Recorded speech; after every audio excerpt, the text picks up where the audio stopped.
Okay, y'all have been non-stop begging me to get these 2022 Puppy Superflex drafts underway.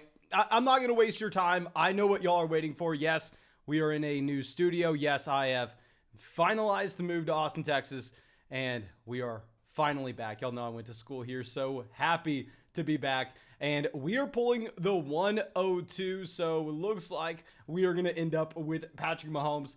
And I am not going to talk about my strategy for these drafts until near the end, because if there are anybody a part of the flock in this live stream right now, I don't want them skewing this draft board. I don't want them copying our strategy, because, well, if you hop into a regular draft on Underdog Fantasy, y'all go hop in Best Ball Mania, y'all hop into a regular one quarterback puppy draft, it is so damn hard to beat those drafts at this point. I mean, at this point, everybody has a strong understanding of what to do. Everybody is pretty good at them. Whereas these Superflex drafts, I have maybe gotten in 20. Of course, I haven't done any on the live stream. Like I said, we've been moving, so I'm sorry for just now getting this going. But I've done about 20 of these, and it is way easier to crush these people. I will talk about why. I'll talk about how near the end. But like I said, just in case there are a couple people watching this live stream in this draft, I will go through. I'm going to draft the team as I would if I wasn't on the live stream. And then once we get to about round 5, round 6, round 7, then I will begin to talk about our strategy and our overall roster construction with this format in particular, because there are a lot of changes you have to make. I mean, of course, you can start an extra quarterback. So you see Allen go 1, you see Mahomes go 2. But thank you so much for everybody coming out with the live stream. And if you have not done so already, please make sure you go down there, drop a like on the stream. Let me know if there's anything wrong. Like I said, we are in a new little studio here. I have a different setup just slightly. So if there's something wrong, please let me know ASAP. So hopefully I can fix it soon. Okay, so we got SPAC out here. Hopefully we get SPAC in the drafts very soon. If y'all don't remember SPAC from last year, oh, he is infamous, literally infamous. The man went through and took J.K. Dobbins and Antonio Gibson in every single draft. It didn't matter where he was drafting from. He was getting Antonio Gibson and J.K. Dobbins. Okay, we have a couple people telling us we are an idiot for taking Mahomes over Herbert, yada, yada. I'm going to go with Mahomes. We have Thomas out here. Thomas, happy to see you out. Hopefully you like the new studio. I think we'll have an interesting cut whenever we're making those videos. Hope to record a video and get it up on the drive tonight. And now we are seeing a run on quarterbacks. This usually doesn't happen in these drafts. Usually you will see a Christian McCaffrey. You'll see a Cooper Kupp going over someone like Russell Wilson here at pick 9. And Tom Brady at 10. Ooh, maybe we have to deviate from our strategy. Cooper Kupp goes at 11. This is interesting, and I will point out, your boy is the only one in this draft with an experience badge. So, I have to flex on y'all. Y'all know I definitely have to flex. Now we have a team back-to-back here. I know what I would do. I'm going to be interested in, maybe they want to just grab 2 elite-level quarterbacks. Maybe they want to just go ahead and grab a Dak Prescott and a Trey Lance. Maybe they want to grab 2 wide receivers. No, they go Dak Prescott and Matthew Stafford. Okay. This is interesting. I have never seen a draft go this quarterback heavy. Like I said, I've gotten in about 20 of these drafts so far, and it looks like I may not even have the option. I may not even have the potential in this specific draft room to go through and to show y'all how, in my opinion, I think I've been creating freaking super teams, juggernauts in these super flex drafts. We may not be able to do that here. Kelsey goes at pick 16. I have had a couple drafts where we go Patrick Mahomes in this with the 2nd pick overall, and we get Travis Kelsey falling to us at 23. Clearly that doesn't happen.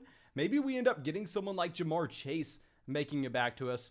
But let's slide this up. Look at what ADP will be. We are about 5 picks away. We are going to be on the clock in 5 picks. You still have Jamar Chase. I mean, obviously, it's not going to be a regular draft room when you see Jamar Chase going off the board at pick 19. Austin Eckler, Derrick Henry, Stephon Diggs. There have been a couple drafts where I've been able to grab Josh Allen with that 1st pick overall and actually have Stephon Diggs fall to pick 24, which, of course, you can get excited about. And our strategy with changing our roster construction in these drafts isn't just about the quarterback position. I think that's the number one mistake that people are making in this Superflex puppy draft, is thinking that the only thing you have to do is slide quarterbacks up. It's a 20-round draft. Everything changes, okay? And I repeat, everything changes. We are one pick away. Come on. I know most people think we are dying for Derrick Henry here. I will let the cat out of the bag. I'm not dying for Henry. We get the guy that we want. We get Aaron Rodgers here at pick 23. Oh, I am excited for this. Okay, I thought we weren't going to be able to do it. And now I'd imagine this team at the 101, if you take Allen, what, you think they're going to go Derrick Henry, Stephon Diggs? At least that would be my assumption, to see Derrick Henry, Stephon Diggs.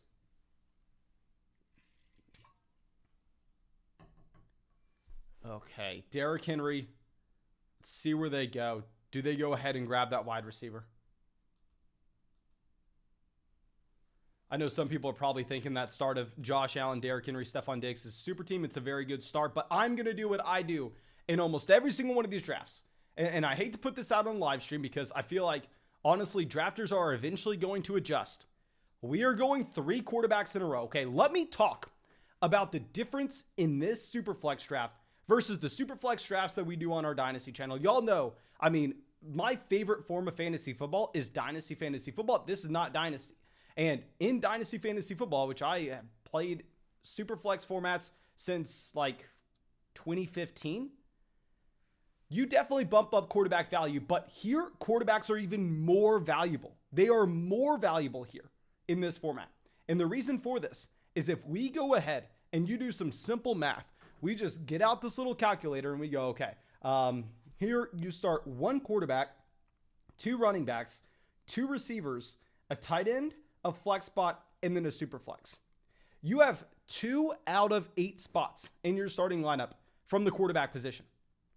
2 out of 8. So if you're playing in a regular dynasty league, if you're playing in a dynasty league where you start 10 guys, you start 11 guys, then hell, what, 20-25% of your starting lineup is going to be accounted for by the quarterback position? Here, if we're talking points, you are going to get almost 40% of your points every single week in these leagues from the quarterback position. Quarterback is everything. And I'm going to let the cat out of the bag because I don't think there are too many people part of the flock in this draft. But how we also need to be adjusting is if you go ahead and you look at those starting lineup requirements like we discussed, y'all know wide receiver is king on underdog. However, in these drafts, that's not the case, because when you take that super flex, they're not just adding a super flex to it or turning the flex into a super flex. They're removing one of the starting wide receiver requirements where you are no longer having to start 3 wide receivers every week. You only have to start 2 wide receivers every week maximum. Okay. So it just completely changes the supply and demand of the wide receiver position. You go from potentially starting 4 wide receivers in your starting lineup every single week in a regular underdog draft. That's half your lineup. That's why wide receiver is king, plus the boosted volatility in a best ball format. Of course, you can get excited. Where here, you only have to start 2. You only have to start 2 wide receivers on a week-to-week basis. I have teams where I feel like I'm building juggernauts, where I'm going after elite tight ends, elite quarterbacks, and I am almost punting wide receiver and not taking our first receiver after pick 100 and coming away with the roster that I'm in love with. So please adjust to an extreme measure in this super flex format. Okay. Now, if a lot of people are wondering, okay, Mason, what the hell are we talking about? Why do you keep referencing underdog drafts? Which I know nobody watching this live stream is wondering, but just in case we have a random person watching, we are drafting these real money fantasy football drafts every single day. Usually we do 1 quarterback. We're going to do a super flex here. And that's on Underdog Fantasy, by far and away the best place to draft. And when you sign up for Underdog Fantasy and you use promo code FLOCK, they will match your first deposit dollar for dollar up to 100.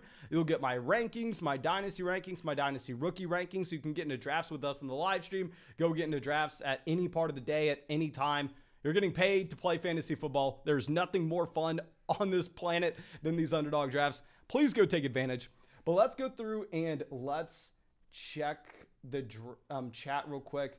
Okay, so Breathing Fantasy Football says, you don't need 3 quarterbacks right away. Cousins' pick was unnecessary. Here, let me go through and let's double check this because, like I said, I am very confident, as I've already discussed, quarterback value is even higher in here than your usual Superflex Dynasty formats that you're used to playing in. And we will look at the opportunity cost of that Kirk Cousins selection at the wide receiver position here versus the quarterbacks that are getting selected later on. Because we already have Trevor Lawrence off the board at pick 42. Oh, I would have loved to have Kyle Pitts. I would have genuinely really wanted to have Kyle Pitts falling. But let's go through and let's just look, for example, the quarterback that's going to be available to us at this pick. The quarterback that's going to be available to us is going to be Matt Ryan or Daniel Jones. What is the fall off with those players compared to the wide receiver that goes directly before us in A.J. Brown? Like, would we see a larger drop off from Cousins to Matt Ryan? Matt Ryan usually doesn't even make it here. Yeah, like, honestly, I'm surprised to see these quarterbacks available. What's a bigger drop off? Kirk Cousins to Matt Ryan or Devontae Adams to A.J. Brown? In my opinion, if we're looking at a range of outcome scenario, also understanding Matt Ryan usually doesn't even make it here, I think the larger drop-off is going to be from Kirk Cousins to Matt Ryan if you're looking at raw points scored. Remember, wide receiver isn't as valuable. You only have to start 2 of those guys on a week-to-week basis. Ashton says, what made you decide to move back to Texas? A lot of things. I really like Florida. I really like Tampa, but Austin, Texas is pretty damn nice. I see we have JN out here saying he loves the new setup. Yeah, we have a lot going on. Hopefully this setup continues to get expanded. We'll see. Okay, so Kamara goes pick 47. Chubb 48. Airman says, no, Kamara news just came out. Oh, did I miss something? Did I miss something with Alvin Kamara? Let me go ahead and let me search this up. Please don't be trolling me here.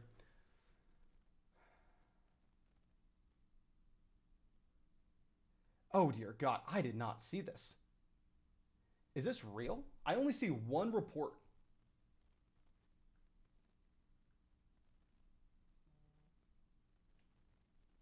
Oh, that is brutal. I just wasted that pick on Kamara. Oh, that is brutal. You live and you learn. It's a $5 buy-in. We're still going to grind this out. We're going to take Javonte Williams. Who the hell knows? I think taking Kamara, pick 47, there does have upside, but if Kamara is indeed suspended for 6 games, you definitely have to be pushing Kamara down further than this. Okay, so Jalen Waddle goes pick 51. Like I said, I think here at the turn, I'm only looking at running backs. I'm only looking at the elite tight end, the wide receiver value that we're going to be able to get later on. I am excited about. Okay, so Daniel Jones goes pick 52. I'm honestly surprised to see these quarterbacks falling this far. Like I said, I've done over 20 of these drafts, especially if you look at the draft room that has, through the first 13 picks, only 2 non-quarterbacks selected. I assumed that you would have had these quarterbacks getting pushed up here in the middle rounds where we would have already had Daniel Jones. We would have already had Matt Ryan. We would have already had... Who else is in this range? Jameis Winston off the board. But... I'm fine. We have our guys, and I'm going to be confident in rolling these players out. I think if you look at these drafts as well, compared to a Best Ball Mania draft, if you look at these drafts compared to a regular 1-quarterback puppy draft, it is so much harder to figure out what is going to happen here.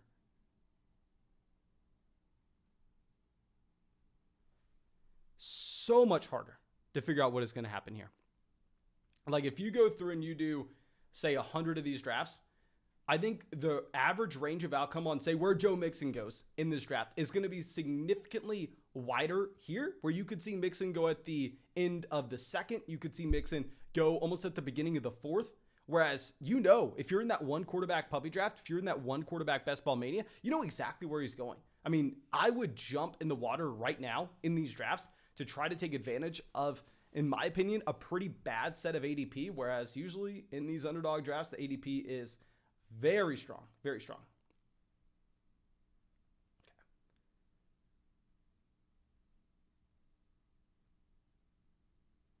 Okay, so Gabriel Davis, David Montgomery, 64-65.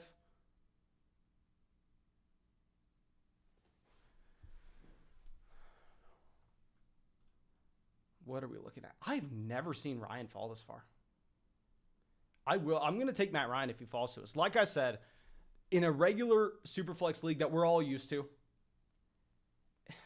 it doesn't seem like you should be pushing quarterbacks up this much.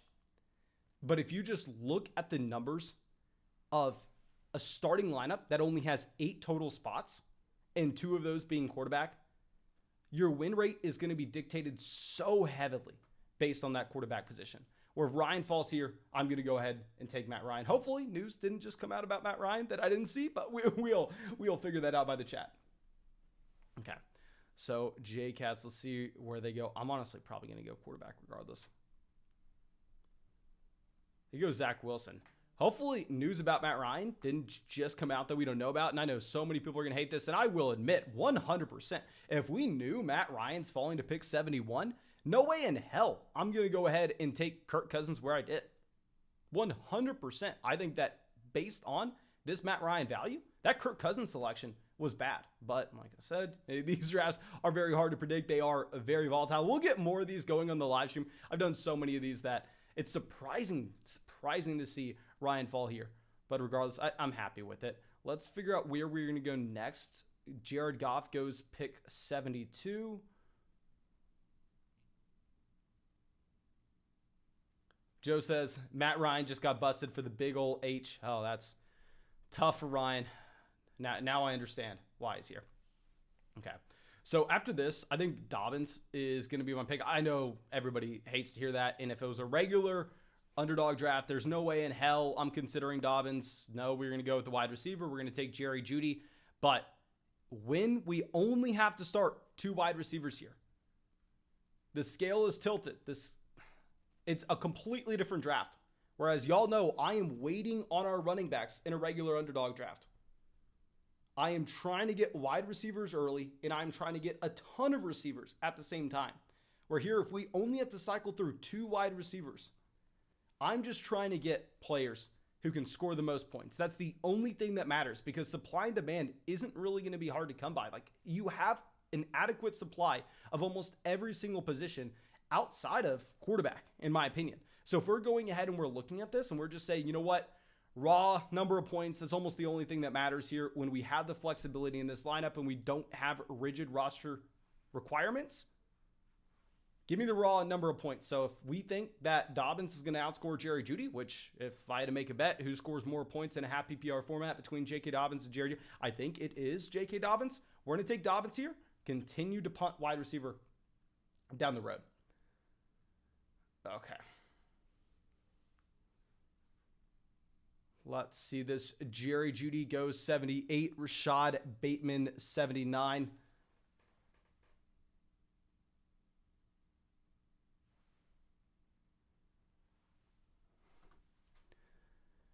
After this, obviously what we would like is a nice wide receiver falling back to us. Now, if we don't get that, I'm going to be fine. We're going to look at tight end. Like, if we could have a Dalton Schultz, if we could have a TJ Hawkinson falling back to us, I'm completely fine with that as well. Because if you go ahead and you look at the fact that you have those 20 roster spots, and like I already discussed, at the most, you can only start 3 running backs. At the most, you can only start 3 wide receivers. I think win rate is not only going to be dictated more heavily by quarterback in these Superflex formats, but also by tight end.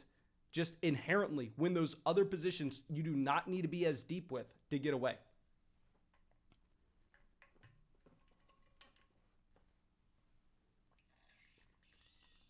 Okay, so Dalton Schultz does indeed go pick 85, so we aren't going to get Schultz here. It is fine. Russell Gage, great Russell Gage value. I actually think that you should be bumping up all the Tampa wide receivers with no Rob Gronkowski. I know I was moving whenever Gronk announced his retirement, so we haven't been able to talk about it that much. But yeah, seeing Godwin go pick 87, I hate to say it because obviously Godwin's going to miss potentially half the season, but Godwin is the perfect guy for this format, and I'm going to continue to take Godwin everywhere. And that, yes, your advance rate on average should be lower if you draft a wide receiver like Chris Godwin. It should be lower if you draft a wide receiver like Amari Cooper. But everybody and their mom wants to just talk about, oh, the only thing that matters is week 17, week 17, week 17, week 17 is the only thing that...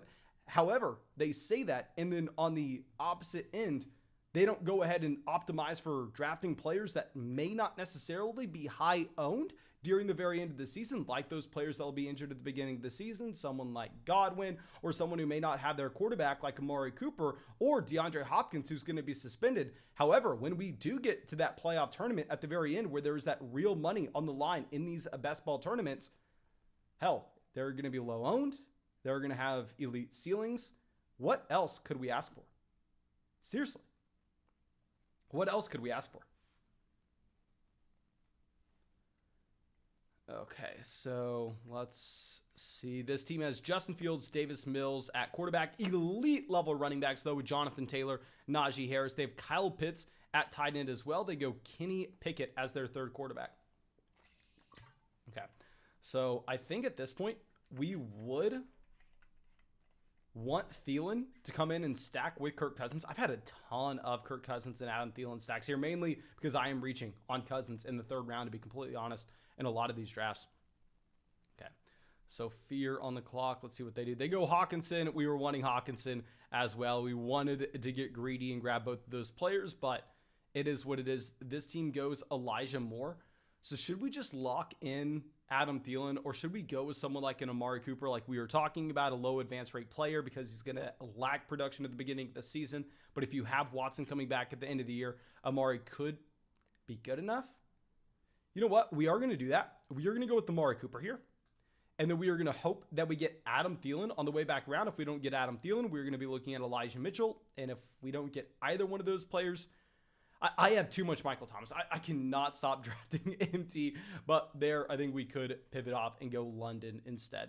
Okay, so Astroman has Josh Allen, Jared Goff at quarterback, running back Henry, Nick Chubb, wide receiver Diggs, and Amon-Ra St. Brown, and they have the elite level tight end. They have Darren Waller. Okay, so let's see this next. Adam says, I am new to the channel. How does a best ball draft strategy change compared to a normal redraft format? I would say because in best ball, you have that random volatility working in your favor. And on top of it, you have very rigid roster constructions because you don't have access to the waiver wire. Best ball isn't just about getting the best players. Like, of course, if you somehow had a crystal ball and you were by far and away better than anybody else in the fantasy football community at evaluating players and evaluating value in drafts, yes, you could get away with just that. But in best ball in particular, because you don't have access to the waiver wire, your roster construction and understanding what kind of resources you should push different positions into, dependent on the exact contest that you're in, I would say that's probably the most important thing about best ball compared to regular redraft. Okay. Derek says, move the mic up. Okay, here. We will move that up. Does that sound better for everyone? Please let me know if that sounds better. Derek says, Yo, Mason, I am glad to be back. Hope your move went well. Went very well. Very well. I honestly, way better than I thought it would. I will say, ended up hiring some movers because I live like on the third floor of an outdoor apartment building. And I was like, we can't move that stuff up in the 105-degree heat. I am a small child. I'm a boy, even though I used to work at a moving company. And oh my gosh, I realized that whenever I worked at a moving company, I was probably the worst mover in the world compared to the guys that came over. They got everything up in like an hour.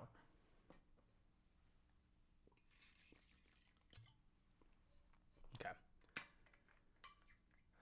So Damian Harris, pick 105. Interesting to see Harris go here. Usually you are getting him a little bit later in these drafts. At this point, of course, what we personally want to see, to be selfish, we want to see quarterbacks go off the board. But when you already have guys like Kenny Pickett, Marcus Mariota off, like it is going to be hard to see quarterbacks continuing to go. I mean, you had Davis Mills. I've seen like this tier of quarterback like Davis Mills, Mac Jones, Carson Wentz. I've seen them slide up to the 5-6 turn. It's very interesting that teams at the beginning of this draft went through and push quarterbacks up to an extreme measure, which I agree with. Clearly, you can tell that I agree with that based on my draft. But then abandon the quarterbacks in the middle rounds, where usually I actually completely agree with this draft overall. Like, I think that the major mistake a lot of people are making is going with, say, over Kirk Cousins, a Devontae Adams in this range, and then inherently pushing up the Jared Goff, the Matt Ryan, the Carson Wentz, the Mac Jones, the Davis Mills up further than they should. But this is about the latest I've seen this tier of players go. And the reason that you should be pushing these guys down is because they don't have access to the same weekly ceiling that you are seeing with these players that I honestly would make the argument kind of falls off after Kirk Cousins. I think he's the last guy in that tier. So I like that people don't just push these middle guys up in this draft. The Jared Goff, the Zach Wilson, the Carson Wentz, the Mac Jones. So usually I think you can make a lot of money in these drafts by just not drafting those guys. But it's interesting to see them, in my opinion, be appropriately valued here. Okay, so Dallas Goedert off the board. Cordell Patterson as well. Okay, so let's pull this up. Let's see. We are 5 picks away. Now, I really do like the idea of bringing in top-level tight ends. I don't think we have anybody watching this, in this draft watching this live stream, so we can go ahead. We can start move our queue into place. Then we go Knox. After that, probably Tony, Hunt. And this is different than what it would be in a regular draft. Different than what I would have in that regular 1 quarterback draft.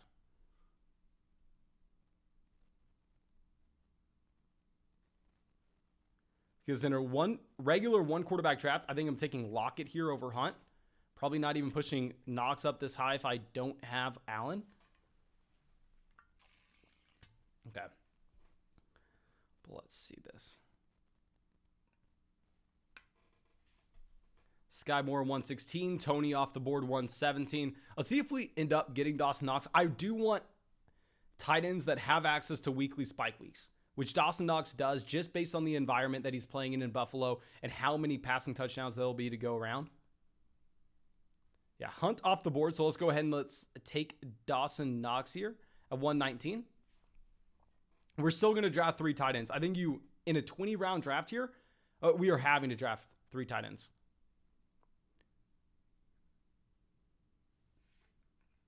Dylan says, are we getting another one going after this? Not going to lie, I am dripping in sweat right now. I need to figure out how this room needs better AC. Maybe. Wise Guy says, I found your content this offseason, and I'm addicted now, watching every day. Thank you, my man. Thank you so much for being a part of the vlog. I do appreciate it. Okay, so now after we take Dawson Knox, you have Tyler Boyd. That was the team that took Allen. I'm assuming they want some week 17 correlation in there. That's why they're willing to reach on Tyler Boyd. I personally don't necessarily agree with going ahead, especially in a 20-round draft, to try to prioritize your draft around that week 17 correlation. Maybe I can pretend that I'm so smart. Oh, that's why we took Aaron Rodgers, Kirk Cousins on the same team, week 17. No, I think that honestly, at 20-round draft, it's not going to be nearly as important. Okay. So after this, do we reach on a running back? And I know so many people probably want us to just go ahead, take a wide receiver here, go ahead and take Tyler Lockett. But like I said, I personally, in a regular underdog draft, y'all know I've been saying it for 2 years now.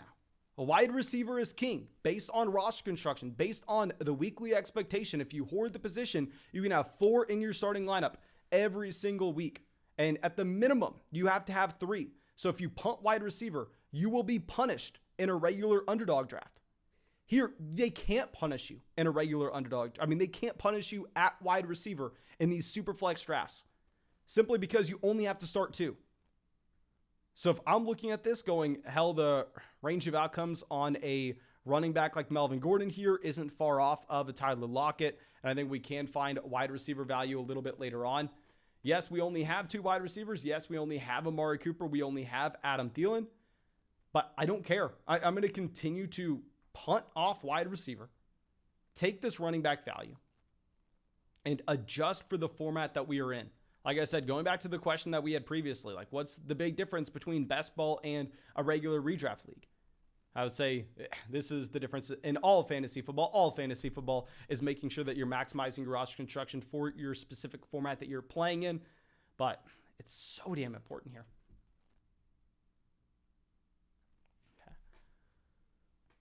Cade says, I heard Mason's win percentage is below 10. I heard Mason's actually never won a fantasy football league, and that's why he's going to do over 400 this year. That's why he's probably going to spend like 10K on fantasy football drafts, just so one day, somehow, like if you draft over 400 fantasy football teams, right? Like I've probably drafted over 1,000 fantasy football teams, in my lifetime.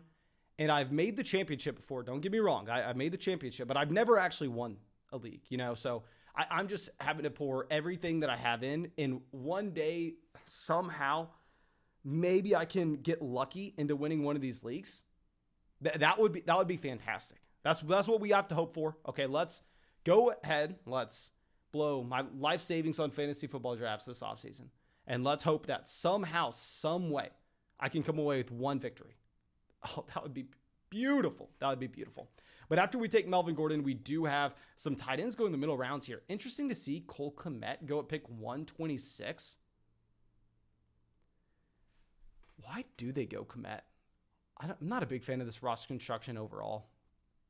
Yeah, you get the Jamar Chase stack with Burrow. I guess you get a double stack with the Cincinnati Bengals.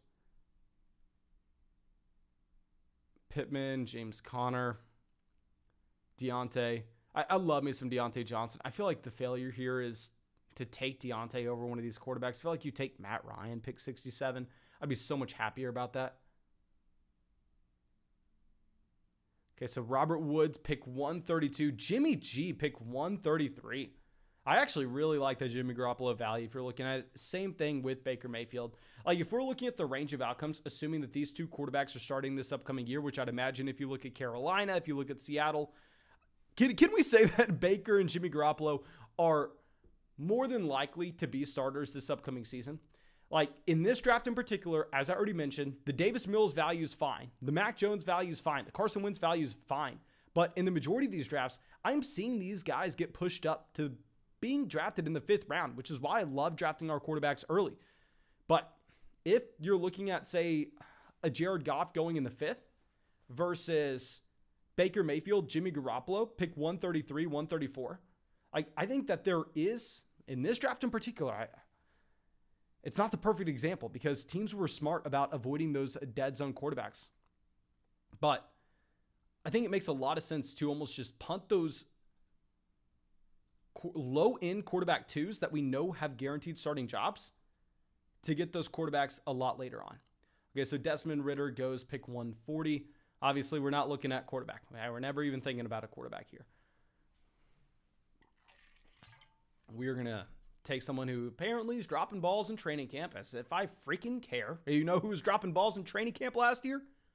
Jamar Chase. You know who's dropping balls in the preseason? Jamar Chase. Do drops really matter too much? No. We are going to go ahead. We are going to take Christian Watson here if he is available. But Patrick goes pick 141. Jahan Dotson off the board. Interesting. Let's go. Let's take Christian Watson, pick 143. Getting that stack in with Aaron Rodgers, getting a player that I think has access to week-to-week spike weeks, given his athletic profile in the passing efficiency of Rodgers himself. Now, after this, wide receiver would clearly be my selection if we were playing in a regular fantasy football draft. If we were playing in that regular underdog draft, one quarterback that you have to start 3 wide receivers and you have the flex, I'm hammering wide receivers here.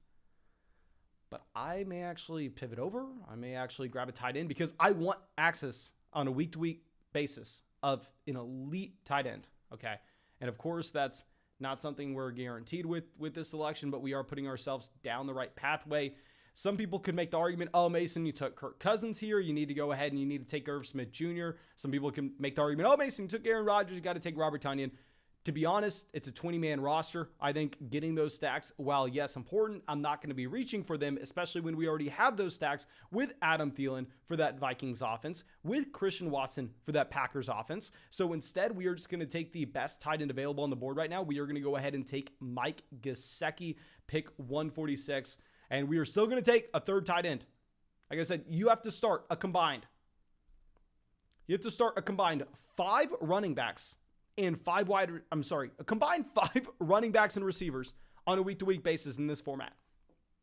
It just changes the equation. You have 20 roster spots. You have to start 5 running backs and wide receivers. We have Kamara, Javonte, J.K. Dobbins, Amari Cooper, Adam Thielen, Melvin Gordon, Christian Watson. Those guys can cycle through and we can start those guys, and that's assuming that somehow we don't have a tight end ever hitting our flex spot.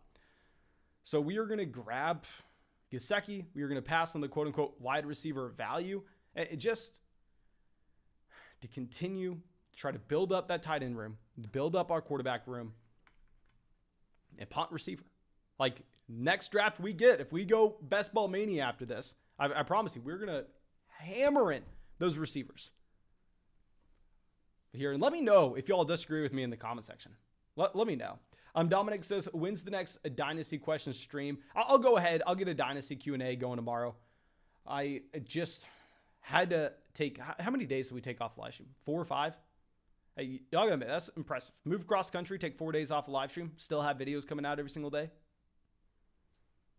Not too bad. Not too bad. Robert Tunyon does go pick 150. That's why I don't understand, like, taking Cole Kmet 126. Like, I feel like, why don't you just take Olave, take Claypool, take Garrett Wilson, take Tyler Lockett. Take Tyler Lockett over Cole Kmet, and then come away with Gesicki and Robert Tunyon with your next 2 picks. That's what I'd prefer. After this, Rondale Moore 152. We still need wide receivers. We only have 3 of these guys, but that's one more than we have to start every single week. So I think we are going to be fine when we are able to build up depth later on in these drafts. Cameron Breit goes 154. Of course, Cameron Breit going to be a player that continues to slide up boards, as we know this Tampa Bay Buccaneers offense should be what? Top 10 minimum, top 10 in the NFL in both passing yards and passing touchdowns. Looks like Chris Godwin will miss a significant amount of time. I still plan on making Chris Godwin one of my most drafted players in these drafts, because if it's a best ball tournament, when do we win our points? We won our points weeks 15, 16, 17, where that money is. And if we can get those points at a lower ownership, hell yes, I'm going to do it. So I'm still drafting Godwin everywhere. But we do know, if Godwin's out the beginning of the season, Cameron Breit's going to be the 3rd option in this passing game, 4th if you want to put him behind Leonard Fournette for Tom Brady, who can potentially be a top 3 NFL passer yet again this upcoming season. You have to get excited about Breit. I would have been over the moon if we had Irv Smith Jr. making it back to us, but that was just highly unlikely. Derek says, don't disagree, but I think wide receiver is a touch more important than you were saying it is. Maybe it is. I will say, usually whenever I punt like this on the receiver position, I'm still bringing in 8 wide receivers because we have 20 roster spots. So that's what I'm looking at. Like, if we bring in an Adam Thielen, an Amari Cooper, someone that we can assume that will, say, provide us at least 40% of the weeks this season, give us like at least 7 weeks of top 24 wide receiver finishes, and then we can build out 6 more wide receivers under him. I still think we can get there at wide receiver. Okay, so after this, do we just go ahead and take one of these tight ends? If we're looking at tight ends to stack up with these quarterbacks, or players that we should be looking at in general, in this range, Osborne would be the only stack. It'd be very hard for me to take KJ Osborne over some of these other players, in my opinion. So what I'm going to do is I'm going to go Devontae Parker here.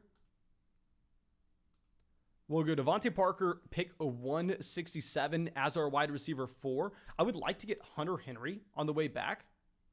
If we don't get Hunter Henry on the way back, we can go ahead and we can get KJ Osborne. I don't think I can take David Njoku here. I think David Njoku has to fall.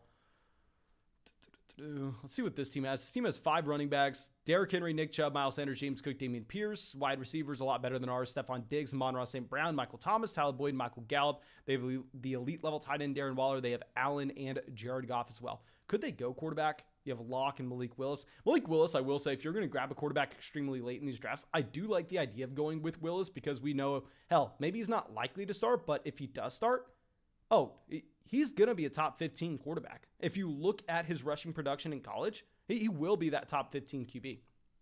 And real quick, we had a question in the live stream asking if we're going to get another draft after this. I need 2 things from y'all. A, I'm sweating my ass off here. So if we're going to get another draft going, please go down there, drop a like in the live stream. We have almost 1,000 views in this live stream. If this live stream gets 200 likes, we'll get another draft going. And B, I need y'all in the chat to let me know, do you want to see another Superflex draft, or do you want to see a 1 quarterback draft? Superflex or 1 quarterback. So drop a like and then go to the chat. Let me know if you want a Superflex or 1 quarterback. We're going to take Hunter Henry here, pick 170. Would not do this in a regular underdog draft, but here, I think with the extra roster spots, in my opinion, the incentive to make sure that you are elite at quarterback, elite at tight end, and honestly, you can sacrifice some wide receiver production. We're going to go ahead and we're going to take Henry. Okay. So let's see. We have Superflex, Superflex, Superflex, Superflex, 1 QB, 1 QB, Superflex, 1 quarterback. Okay, looks like the majority of people are doing Superflex, and we've had a lot of 1 quarterback lately. I'll get a 1 quarterback going tomorrow for everyone, and a Superflex after this if we hit 200 likes on the live stream. And of course, go sign up for Underdog Fantasy. Use promo code FLOCK. We do these every single day. We had them going off every single day, even when I was moving across the country, because they are literally the most fun thing you could ever do. Go use promo code FLOCK so you can hop in these drafts with us. Okay, so Tyrion Davis price goes pick 173. If we're looking at any values in these ranges, I mean, it also looks like George Pickens is pretty damn early here at pick 160, in my opinion. I think you do have to slide Pickens down a little bit further than this. David Njoku goes 175. Now that we have our 3 tight ends, of course, what we are wanting at this point in this draft is we are wanting to go quarterback, tight end, the next 10 picks. Get these guys off the board. Have some wide receivers, have some running backs falling to us. Jaden says, is your crazy ass without AC right now? It feels like I'm without AC, but no, I think maybe, I don't know what's up with this apartment. Maybe it's 105 degrees in Austin. Like last time I was here, I don't remember it being 105 degrees. And Florida's supposed to be some swamp, so hot. No, Florida's weather was perfect compared to this. What is this? Okay. So let's go through Darrell Williams, 180. All right, we need those guys making it back. We need those running backs. We need those wide receivers. Higbee, good. Everett, good. Get these guys off. Okay, so if we're pulling this up, not too interested in Gus Edwards. Also, I will say the ADP is not nearly as strong here in these Superflex drafts because this contest launched yesterday. They've had over like 10,000 drafts already in this contest. But if you scroll down like very far, you'll see like a Jerick McKinnon is way behind his ADP where it should be. Brian Robinson should be a lot higher than this in drafts as well. And we can look at the exact opposite end of the spectrum. Like I would argue that Gus Edwards shouldn't be this high. Who else should not be this high? Everything else kind of looks fine. David Bell off the board at 186. But let's try to bring in, we do not have anybody from Kansas City on this team. Maybe we have to take Justin Ross in one of these rounds. We maybe have to take Paris Campbell as well. I'm not dying to do that. So let's fire up Marvin and Hamler. Here at wide receiver, we only have Amari, Adam Thielen, Christian Watson, Devontae Parker.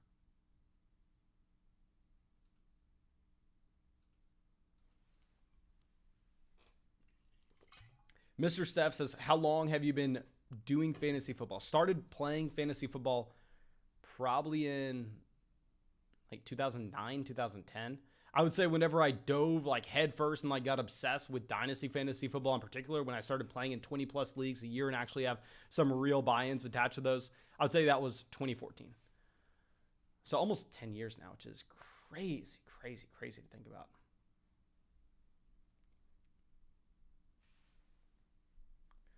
Okay, so Fear, Marvin Jones. Okay, Logan Thomas. Let's go ahead and let's take KJ Hamler, and then we'll just get whatever running back's making it back to us. Go Hamler, 191. Hamler's been falling in these drafts a ton today. I feel like I've been drafting KJ Hamler a lot at the end of the 17th round. And then here we'll probably end up Edwards, Jamal. I don't really care for Curtis Samuel. I think I would rather have Will Fuller over Curtis Samuel. And I'd rather have Will Fuller over Wandale. Okay, let's see what this team does. They only have one tight end. That tight end is Darren Waller. But they take Austin Hooper. Okay, good for us. I don't think they would go Taysom Hill either. I would say if you're looking at Taysom Hill, I think Taysom Hill actually makes more sense in a league like this where you actually have 20 rounds, you have 20 roster spots where you can afford to take those zeros. And I would say the same thing about, say, Chris Godwin and Alvin Kamara, if DeAndre Hopkins. I would say you are probably able to eat those zeros based on the additional depth that you're allowed to build up elsewhere on the roster. It's going to be easier to do here than it would be in just an 18-round draft. An 18-round draft, it's going to be pretty damn difficult. Okay, so let's go through, hide this.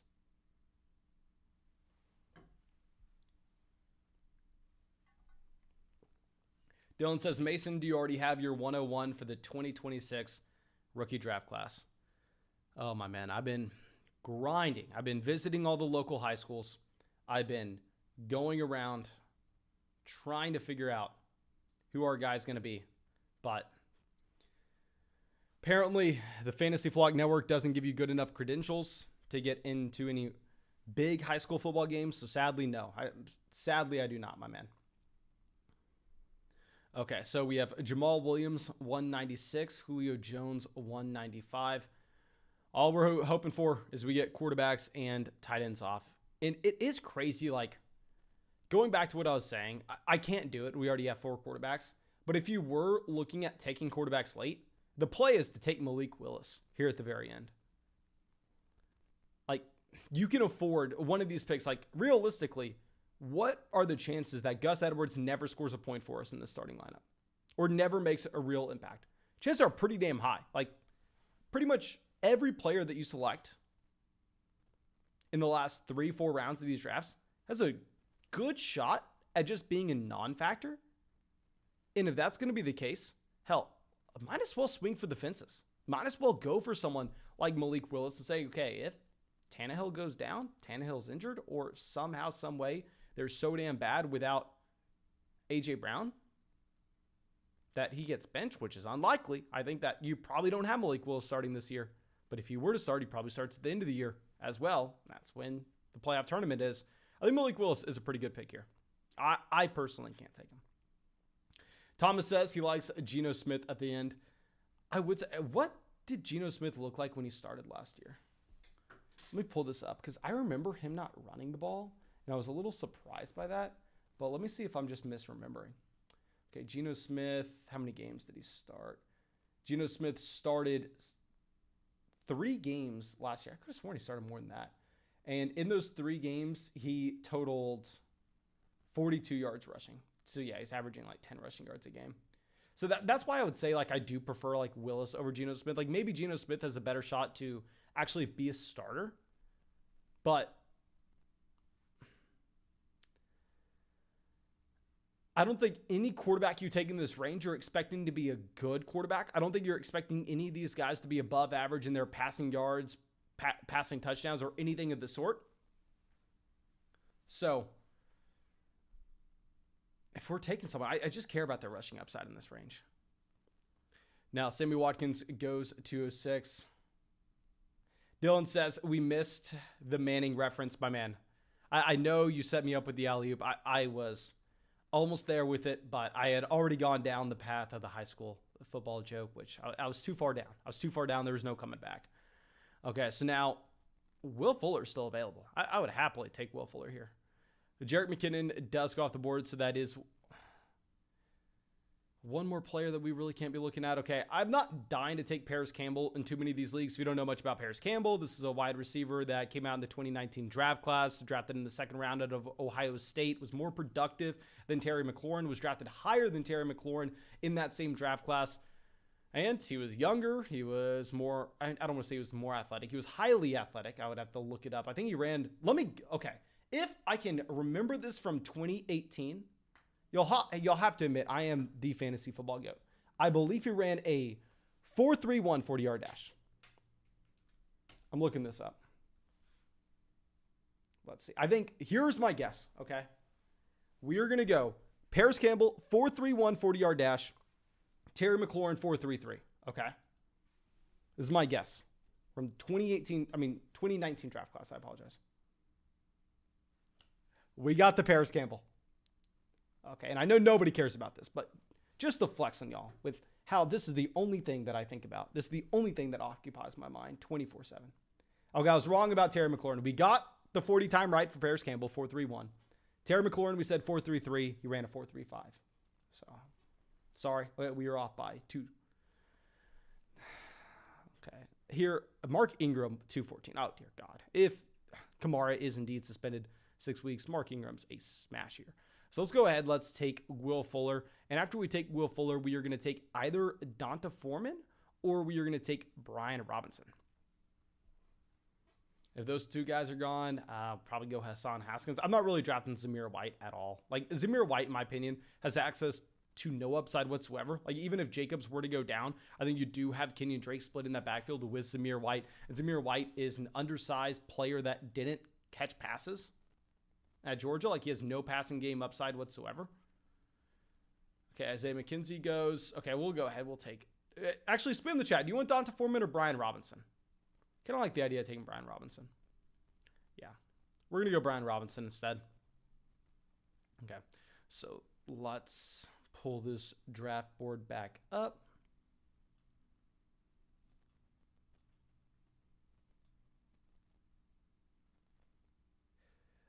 Best Ball Moderator says, what do you think about Alvin Kamara getting traded to the Saints? I think if somehow the Saints managed to trade Alvin Kamara to the Saints, it would probably go down in NFL history as one of the wildest trades of all time. Maybe it would be like a 4-team trade where like Alvin Kamara just got circulated around, like, you know, how in the NBA, like a player will get traded like 4 or 5 times in one day. That would be pretty damn crazy. If you mean, what do you think about Alvin Kamara getting traded from the Saints? That'd be a different story. I'd say that's highly, highly unlikely. They just gave the man the contract. There's really no incentive for them to go out of their way and actually do that. I would be highly surprised. Okay, Derek says we need a Cribs episode of the Flock Mansion. Oh, my man. Oh, my man. He would be highly disappointed. I'll say that. It is nice that I have like an entire room, so we have some more options on what we can be doing with this set. Hopefully we'll have like multiple different camera angles and everything. It won't be too fancy, though.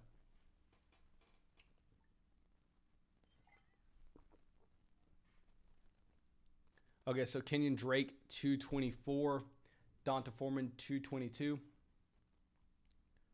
So at this point, what do we even want? Do we want a running back or a receiver in our last round? Like I said, we only have to take 2 wide receivers. You only have to start 2 wide receivers in every single draft. So we're having to draft a receiver. Looking at this team, oh, we're so damn bad at receiver. We have Amari Cooper, Adam Thielen, Christian Watson, Devontae Parker, KJ Hamler, and Will Fuller. We should be the best team in the league at quarterback. We should be one of the better teams at tight end. We should be one of the better teams at running back when we get Kamara back from a potential suspension. Not done yet, but possible. Okay. Hunt says, Best Ball Moderator says, what do you think about Kareem Hunt getting traded to the Saints? That actually does make a lot of sense. I think that if you're looking at Hunt, he has 1 year left in Cleveland. If they wanted to move off that Kareem Hunt contract, easiest thing would be just to trade him. They could probably get compensated, not very well. They would probably get a day 3 pick, but still. They have Dearness Johnson, who proved to be a viable backup option. They ended up keeping Dearness Johnson this offseason, and there's absolutely no depth whatsoever. I actually really like that call. I love the call, Kareem Hunt getting traded to the Saints. I'm going to steal that, my man, and I'm going to tweet that out after this live stream. And speaking of this live stream ending, looks like we are not going to close in on 200 likes on this stream, but thank you nonetheless. So we will make our last pick here, and if we do not have 200 likes on the stream, we will just cut it. Like I said, I don't know what's going on with the AC here. I got to find out a fan situation. I got to do something, sweating my ass off, dying in this live stream, and have to record a video after this as well. Okay, so let's find our last receiver. You have Donovan Peoples-Jones, Justin Ross. Justin Ross is the pick. We have Mahomes if Justin Ross does make it back. Like I said here, it's a 20-round draft. You only have to start a total of 5 combined running backs and receivers. You only have to start a total of 4 combined running backs and receivers, and you have the flex, and we're assuming you're going to have one of those guys sliding into the flex as well, but somehow, some way, maybe a tight end slides in there. So if you're saying you start 4 to 5 wide receivers / running backs, we draft 13 of them, like, we're going to be fine. I think it matters so much to get the elite level tight end and at the same time to hammer in those quarterbacks early in this draft. Okay. So let's see JCats.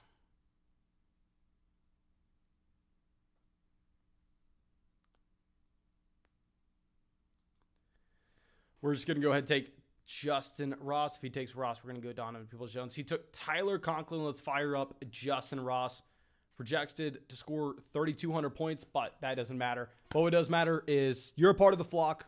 I appreciate you. I hope you have a great night, a great weekend. If you asked a question in this live stream, I was unable to get to it, I apologize. I'll get a Q&A live stream going on the Dynasty channel tomorrow night.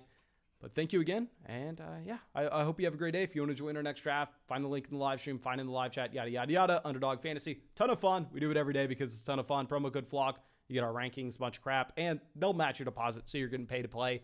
But thank you again. I appreciate y'all, and hope you have a great day.